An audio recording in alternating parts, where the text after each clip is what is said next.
Lantas bagaimana nih dengan mitigasi bencana kekeringan di musim kemarau di Kota Cimahi? Kita telah terhubung bersama Kepala BPBD Kota Cimahi, ada Bapak Fitriandi di Cimahi ya. Selamat siang, Sampurasun Pak. Selamat siang, Lampes, Ayu. Ya, Pak Andi, apa kabar siang hari ini? Ya, alhamdulillah siang ini keadaan sehat, Ya. untuk selalu siap menghadapi kekeringan. Ya. Baik, terima kasih Pak Andi telah hadir dalam Sampurasun kali ini, dan tadi kalau misalnya di Kalimantan Barat juga pastinya berbagai pihak terkait sudah memasifkan patroli dan upaya-upaya lainnya untuk mencegah kebakaran hutan dan lahan semakin meluas, karena di sana ketika musim kemarau datang itu rentan sekali terjadi karhutlah. Namun beda halnya dengan Kota Cimahi, yang lebih riskan ini adalah krisis air bersih di wilayah Kota Cimahi. Nah, Pak Andi, wilayah mana saja nih di Cimahi yang paling rawan krisis air bersih di musim kemarau ini? Apakah hampir di seluruh wilayah atau seperti apa? Ya, terima kasih, Teh Ayu.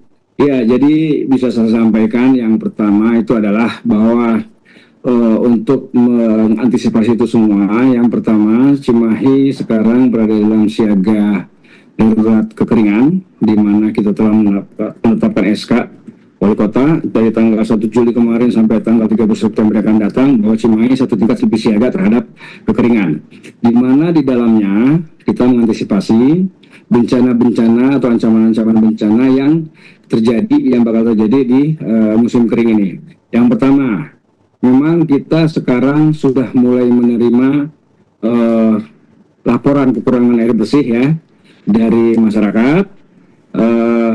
Kemudian kita mengkoordinasikan kepada semua stakeholder yang berperan dalam masa siaga bencana kekeringan ini dengan melaksanakan operasi air.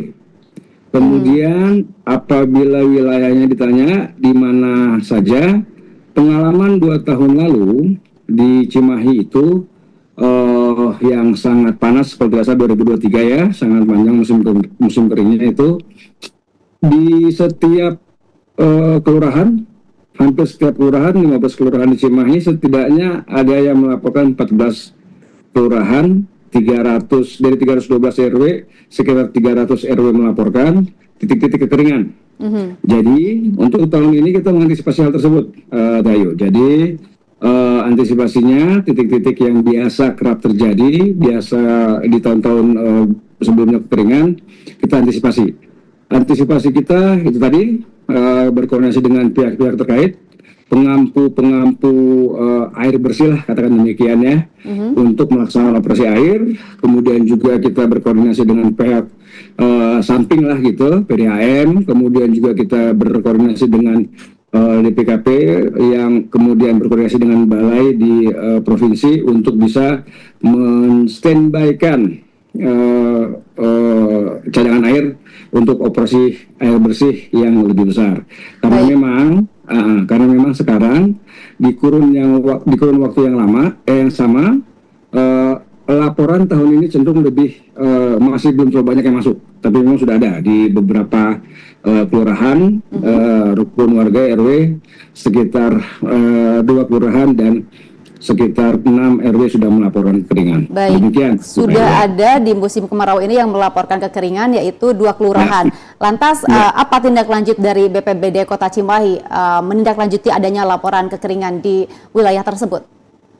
Ya, terima kasih, Rayo. Jadi kita dalam hal ini berkoordinasi dengan para, katakanlah, pengampu air bersih ya, dinas-dinas atau pihak-pihak yang mengampu air bersih, supaya melakukan distribusi air, melakukan distribusi air yang sudah terlaporkan di titik-titik tadi. Demikian juga nanti kalau misalnya pada perkembangannya laporan semakin banyak, apabila sudah katakanlah hampir tidak bisa tertangani oleh cadangan air kita Kota Cimahi yang ada di Kota Cimahi, nah kita kirakan yang tadi yang saya sampaikan bahwa sudah ada beberapa pihak yang turut kita libatkan untuk siap-siap mencadangkan air dari luar Kota Cimahi untuk beroperasi di Kota Cimahi. Demikian, Pak. Baik, Pak Andi, bagaimana sih sebenarnya alur bagi RW yang ingin mengajukan bantuan air bersih kepada BPBD Kota Cimahi? Apakah gampang dengan hanya menelpon misalnya atau perlu datang langsung ke kantor atau seperti apa? Ya, channelnya banyak kami sediakan melalui pelaporan hotline kami 112, melalui barangkali media sosial yang kami sediakan bisa juga. Tapi kesemuanya itu untuk barangkali tertibnya barangkali kemudian dijalankan paralel dengan melaksanakan pelaporan melalui tingkat kelurahan. Di samping masyarakat bisa menghubungi langsung 112, kemudian melalui media-media yang kami sediakan. Nanti secara paralel tidak perlu juga menunggu, sehingga kalau misalnya harus menunggu takutnya lama distribusi airnya, ada persuratan dari kelurahan. Jadi fleksibel salurannya, tapi untuk tertibnya dan sesuai ke SOP-nya barangkali demikian, nanti kita kondisikan juga supaya resmi lewat kantor-kantor lurah masing-masing. Baik, kemudian biasanya air bersih yang disediakan ini berapa banyak sih jumlahnya, dan apakah itu continue setiap hari misalnya atau per berapa hari memberikan pasokan air atau seperti apa Pak Andi? Ya. Untuk sekarang, nanti kita lihat sesuai dengan perkembangannya Bu ya. Setiap kita operasi air bersih, kita itu selalu bergerak dengan tangki yang 5.000 liter ya.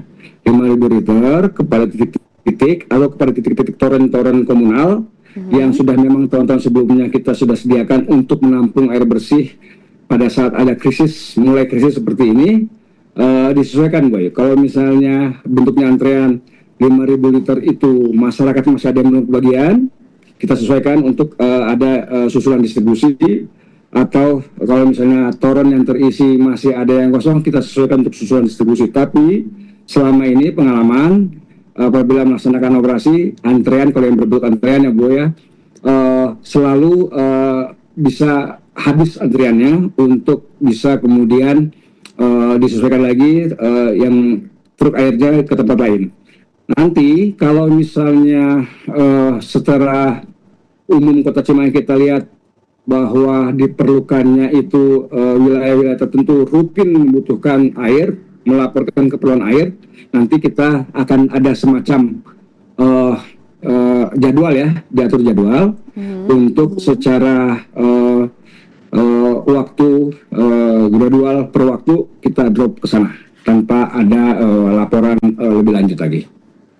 Baik, jadi memberikan pasokan air, mengisi ke toren-toren komunal yang telah ada sebelumnya ya. Nah, kemudian itu tadi krisis air bersih yang memang beresiko hampir di seluruh wilayah Cimahi. Bagaimana dengan resiko kebakaran hutan dan lahan di Cimahi? Apakah resiko ini juga ada di musim kemarau tahun ini? Ya, terima kasih Teh Ayu. Jadi sejak 1 Juli kemarin kita melakukan siaga kekeringan, saya mengantisipasi krisis air. Sudah ada catatan kami 5 kebakaran lahan, walaupun tidak masif ya Teh Ayu, kebakaran lahan kosong yang ada sekitar Cimahi. Tapi kami dengan Damkar pada masa krisis kekeringan, pada masa darurat siaga kekeringan ini, memang sudah diantisipasi, sudah berkoordinasi tajam dengan Damkar, melaksanakan operasi bersama juga dengan Damkar untuk melakukan pemadaman di lahan-lahan kosong tersebut. Baik, dan itu wilayahnya sedikit seperti apa? Atau di wilayah mana aja sih Pak? Di wilayah Cirende atau daerah mana begitu? Ya betul sekali Teh Ayu. Yang kita antisipasi itu adalah memang wilayah Cirende, di mana beberapa tahun yang lalu tersebut adalah tempat pembuangan open dumping ya, pembuangan sampah. Kita antisipasi karena kita lahannya terbuka, kering, kemudian sangat mudah menangkap atau catching fire lah gitu, sehingga kita antisipasi wilayah Cirende, sangat mengantisipasi wilayah Cirende, di mana juga mungkin ada, saya barangkali bisa sebutkan di sini, masih ada kandungan metan barangkali yang rendah, walaupun di daerah Cirende yang bekas pembuangan sampah akhir itu, sehingga kami lebih intens ke daerah Cirende untuk sekedar patroli, untuk sekedar melihat keadaan di sana, bertemu dengan masyarakat, sosialisasi sekalian untuk antisipasi kebakaran. Namun pun demikian, kita juga mensosialisasikan kepada katakanlah pemilik lahan kosong yang biasanya terpagar sehingga tidak bisa diakses dengan mudah oleh para petugas, untuk sekiranya bisa menjaga lahannya, memperhatikan lahannya di keadaan musim kering ini, karena beberapa kejadian terlaporkan kepada kami juga terjadi di lahan-lahan kosong milik individu-individu warga Cimahi. Demikian, Bu Cahayu, ya. Nah, tentu koordinasi dengan berbagai pihak terkait juga telah dilakukan, terutama dengan Damkar, kemudian juga dengan Disperki mungkin, atau BRUD Air, atau dengan siapa saja sejauh ini koordinasinya, Pak Andi? Ya, tentunya kita dalam siaga kekeringan ini berkoordinasi dengan seluruh stakeholder, di mana kami stakeholder yang yang kami rangkul ini adalah sudah kita SK-kan secara resmi ya, sehingga koordinasinya lebih gampang. Sudah ada wadah resminya, yaitu tim TFCPB Kota Cimahi. Jadi tim interaksi cepat bencana Kota Cimahi, bencana Kota Cimahi ini terdiri dari berbagai stakeholder, termasuk dinas-dinas, pihak samping, identitas KL, dan lain sebagainya. Termasuk kemarin aktivasi posko siaga kekeringan kami itu melakukan rapat koordinasi kepada entitas-entitas ini, PU, hampir semua entitas, termasuk yang bagian-bagian pengampu air swasta, seperti PDAM, kemudian yang saya sebutkan tadi balai. Walaupun PDAM dalam hal ini ya kita barangkali bisa paham, barangkali di Cimahi itu ada 14.000 sambungan rumah untuk PDAM. Karena ini PDAM adalah melayani pelanggannya, mungkin barangkali memang disampaikan setelah melayani memastikan pasokan air kepada pelanggan baru bisa ikut melaksanakan operasi air bersih. Tapi itu sudah barangkali sudah kita catat sebagai salah satu cadangan air bersih yang dengan komitmennya PDAM saya lihat sangat siap untuk melaksanakan turut serta dalam operasi air bersih ini. Gitu. Baik, terakhir Pak Andi, singkat saja imbauan utama BPBD Kota Cimahi kepada warga Cimahi dalam menghadapi musim kemarau tahun ini seperti apa? Dua hal barangkali, hemat air, hati-hati api.